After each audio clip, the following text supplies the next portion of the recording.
All right, everybody. So, our story this week is a nonfiction story, and it's called Our Beautiful Town is Gone. And it's a story about Paradise, California, and the deadliest wildfire in that state's history. So, as always, we're going to start with our vocabulary.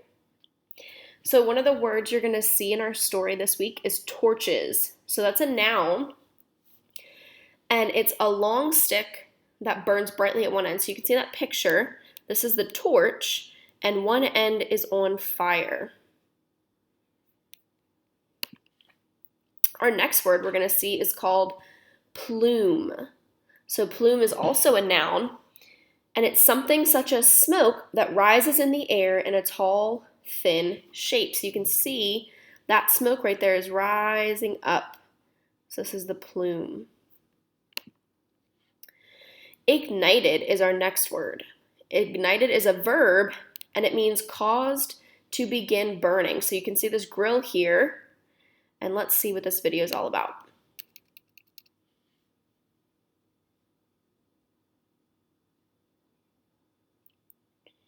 So you can see how the lighter ignited all of those charcoal pieces.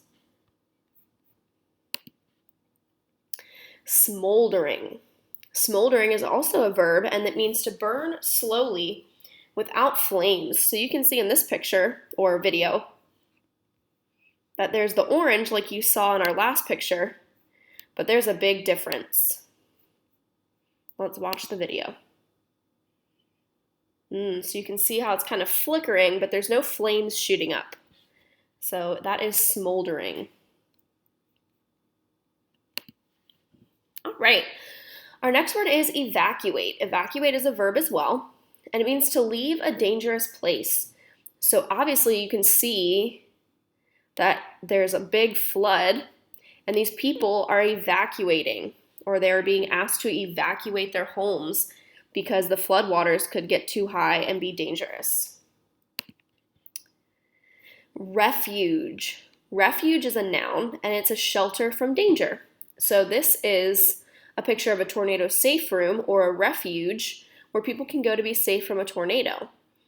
I believe earlier this year we talked about another place you could be safe from a tornado, and that's called a storm shelter, and those are underground. So this is above ground, but our storm shelters that we talked about in science were under the ground. So our storm shelters would also be called a refuge. All right, our next word is reunited. It's also a verb, and that means brought back together.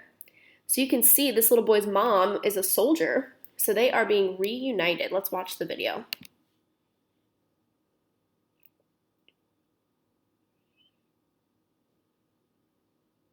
Oh, so sweet. So they were reunited. They were brought back together.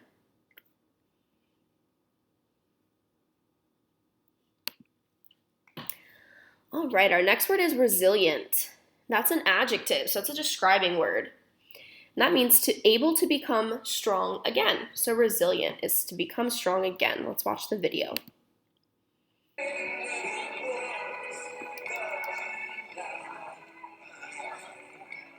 Oh, so you see the lady fell and she was resilient. She's getting back up.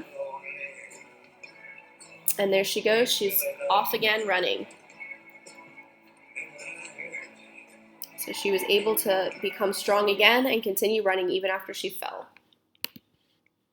All right, and that is all our vocabulary words. So let's get right into our story.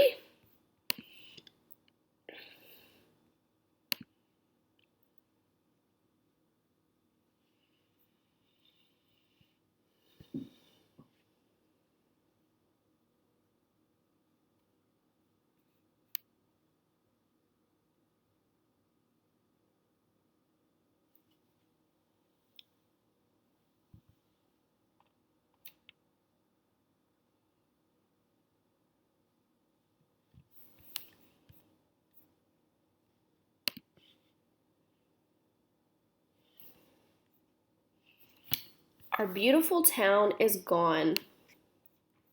The story of Paradise, California, and the deadliest wildfire in the state's history. So as we read, we're going to think and read, and we're going to be thinking and reading about key details.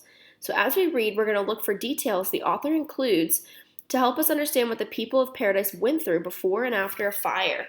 So this is going to be similar to our story last week, not last week, but the week before when we talked about the Halifax explosion. This can't be happening. That's what 9-year-old Eleanor Wettig, thought as she sat in the car with her father. It was the morning of November 8th, 2018. Eleanor was caught in the middle of what will become California's deadliest wildfire ever. All across the town of Paradise, houses were in flames. Trees burned like giant torches. Remember, look at the bottom. Torches are long sticks that burn brightly at one end. Ashes fell from the sky. The morning sky was midnight dark. Am I dreaming? Eleanor asked herself. But the nightmare in Paradise was real. Within hours, 85 people would die. Nearly 14,000 houses would burn. Schools, playgrounds, offices, the hospital, all would be destroyed. Thousands of people, including Eleanor and her dad, Greg, were trying to escape before it was too late. Pause and think. Why were Eleanor and her dad trying to leave the town? Well, if we read back, they were going to be in the middle of what will become California's deadliest wildfire. So there was a wildfire spreading, so they needed to get out. Rising smoke. Earlier that morning, Eleanor had gotten dressed for school and had eaten her cereal. Down the road, her classmate Lucas Fisher woke up when his mom, Holly, opened the curtains in his room. Across town, Paradise School bus driver Kevin McKay steered through the town's narrow tree-lined streets. All seemed normal, except for the plume. Remember, plume is something such as smoke that's rising in thin air. Except for the plume of smoke rising out of the forest in the distance, Kevin spotted as he drove his first morning bus route. Many people in town saw it, but they weren't too worried. Fires are common in the forest around Paradise. Plus, this one seemed far away. And obviously, if you look down in the picture, you can see the plume. This plume's really wide, quite large. So pause and think, what did the people of Paradise notice that morning? Well, if we read just back at the top, all seemed normal except for the plume of smoke. So they noticed the plume of smoke, but they didn't really think of anything about it. And here's a picture of Eleanor Wettig, the little girl that we're talking about in our story. And there is the bus driver over here on the right page. And that's Lucas with his sister and their mom. And then this is a firefighter, which is Lucas's dad. Bigger and deadlier. The fire was far away, about 10 miles away. Experts now think that sparks from an electrical wire had ignited, remember, that means caused to begin burning, dry grass on a hillside. The smoldering, which means burning slowly without flames, the smoldering brush quickly turned into a raging wall of flames. Firefighters in Paradise got ready for action. One of them was Josh Fisher. Remember, we just learned that was Lucas's dad. He stared at the growing cloud, worried. California had always had wildfires, but they have become bigger and harder to fight. A major reason is climate change, most scientists believe. The weather in California and around Earth have been getting hotter. It's harder to predict. Many of California's worst fires have happened over the past decade.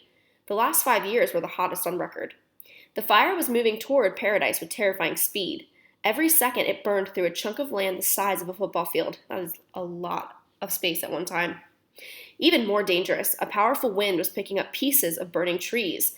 They flew across the river like flaming birds, sparking fires wherever they landed. Josh told his wife to quickly drive herself, Lucas, and Lucas's little sister to Chico. That's a small city about 15 miles away. He then climbed onto a fire truck with 2 other firefighters. So we're going to pause and think here. Why are wildfires bigger and harder to fight now? Well, we're going to look back to this paragraph here, and it says a major reason is the climate change. So climate change is making them harder to fight. Beloved things. By 8:30 a.m., panic was spreading throughout Paradise. Thousands of people began to evacuate, which means to leave a dangerous place. If parents couldn't get to school to pick up their children, the kids were put on buses. Driver Kevin McKay, which is the school bus driver we learned about earlier, had 22 children and 2 teachers on his bus. The sky was black. He saw fires burning all around. Lucas was lucky. He, his mom, and his sister made it to Chico quickly. But with every minute that passed, it became harder to escape by car. The roads were jammed with traffic. At Eleanor's house, her father grabbed the computer and photo albums. Eleanor went into her room. Dad told me to get most of my beloved things, she said. She chose a 3D printed cat from her best friend and a stuffed rabbit. She tried to bring all her stuffed animals, but there wasn't enough room in the car, and time was running out. Eleanor and her dad got into their car and inched along. Across town, Kevin McKay's bus was crawling past burning houses and flaming trees. He thought about his mother and son. They were already safe in Chico, but would he ever see them again? As the morning went on, people were realizing that their beautiful town would soon be gone, and with the escape routes blocked, many were fighting to survive. So why was it hard to leave paradise? If we go back to the beginning of this little section here, it was saying that the roads were getting jammed with traffic. So everyone was realizing they needed to get out, and so everyone was trying to get out, and that means there was a lot of people and cars in the way. So here at the top, this is Lucas's dad. It says battling the blaze. So part of the army of firefighters called in from around the state to fight the fire. Here on the right is Josh Fisher on his truck fighting flames to protect hundreds of people trying to stay in a parking lot. Battling back flames. Hundreds of people took refuge, which means shelter from the danger, in a supermarket parking lot. Josh Fisher and other firefighters battled back flames with a powerful hose. People cried in their cars. The heat was unbearable. The smoke was so thick it was like breathing in the fire itself. It took 2 brutal hours for traffic to clear. Finally, firefighters could lead the drivers out of town. By that time, Eleanor and her dad had made it to Chico. After 6 hours, Kevin McKay had delivered his 22 students to a parking lot outside Chico. They were all reunited, which means brought back together, with their families. The fire burned for 16 more days. That's a long time, I feel like.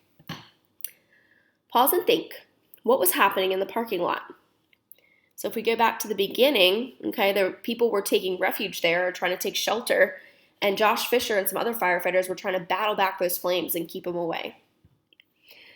So you can see also at the top here, it says destroyed by fire. As the roads filled with traffic, many people had to leave their cars, trucks, and buses and flee on foot because they couldn't get away fast enough. Life continues. People weren't allowed back in their homes for nearly 6 weeks, so that's over a month, guys. That's basically a month and a half. That's a long time. Today, the town is still mostly empty. Houses are burned to ash and twisted metal. Burned cars look like giant fossils. Like thousands of others, Eleanor's family lost their home. They now live in a trailer in Chico. Kevin also lost his house. The Fisher's house survived, but they can't move back in yet. The town's water system was poisoned by the smoke, but life continues. Schools were set up in nearby towns. There are play dates and field trips and birthday parties. Kevin is still driving a school bus. Lucas's dad, Josh, still fights fires. Nobody knows what the future will bring for Paradise, but many have learned an important lesson about their hometown. It's the people that make a town, says Lucas's mom, Holly. We are resilient, which means able to become strong again, and I'm certain we will rebuild a beautiful paradise together. So we're going to pause and think for the last time. What is paradise like now? So if we go back to the beginning, it says that the houses are burned into ash and twisted metal. Burned cars look like giant fossils, shells of what used to be there. So if you think about this story compared to the other nonfiction story we read 2 weeks ago, the Halifax explosion, I know that's a long time before, but if you guys remember, at the end of the Halifax explosion, the town actually was able to recover, right? So they didn't have as much disaster and destruction from that explosion as the town of Paradise had from this wildfire. But of course, Holly, Lucas's mom, said that she's certain they'll rebuild a beautiful paradise together. So of course, because that fire was just so destructive and so massive, it's going to take them longer to rebuild it. But hopefully once they can get the opportunity to do so, they will. And then real quick up top here, this picture that goes with our last section moving forward. So Eleanor misses her home, but she takes comfort in the time she gets to spend with her grandmother's horse, Topper. So people were still able to do those fun things. As they said, there's play dates and field trips and birthday parties still, but it's just taking them a lot longer to recover from it. But they're resilient, and they will. Alrighty, guys, well, that is our story for this week. I hope you enjoyed it, and I hope you thought about those pause and think questions as we went through. And I will see you on Wednesday to discuss them. Bye, guys.